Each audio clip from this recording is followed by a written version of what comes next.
Blue whales, Balænoptera musculus, are the biggest animals ever to exist on Earth.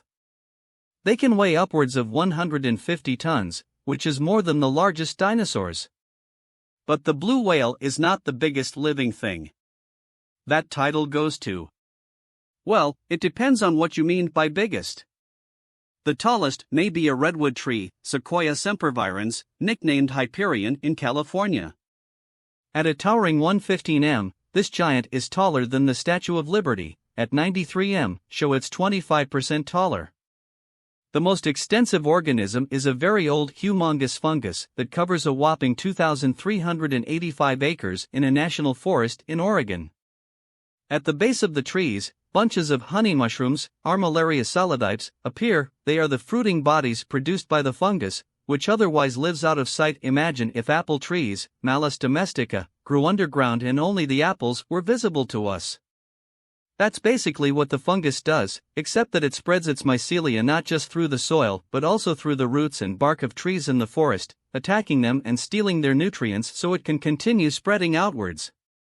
However, if we're talking about the good old heaviest organism ever found, that prize goes to a giant panda, Ailuropoda melanoleuca, living high on a Utah plateau. Just kidding. It goes to a single quaking aspen, Populus tremuloides, named Pando, that weighs over 6,000 tons, as much as 40 blue whales. If you go to Fish Lake National Forest, though, you won't see a giant tree trunk, you'll just see a forest of regular-sized trees. But, thanks to genetic testing, we've learned that this stand of aspen covering 106 acres of land is actually a single clonal organism that grew from a lone seed long ago.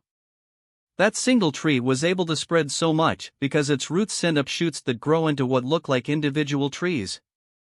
Since all 47,000 trees are part of the same organism, the forest behaves somewhat unusually. For example, the entire forest transitions simultaneously from winter to spring and uses its vast network of roots to distribute water and nutrients from trees with plenty to trees in need. Speaking of water, if you include water when weighing these giant organisms, then the humongous fungus might actually weigh more than Pando. But foresters, at least, care only about the mass actually produced during growth, the dry mass.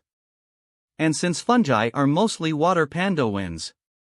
Either way, it's likely that some of the below-ground connections, whether roots or mycelia, have become severed over time, meaning these giants are probably made up of smaller, but still ginormous and genetically identical, patches.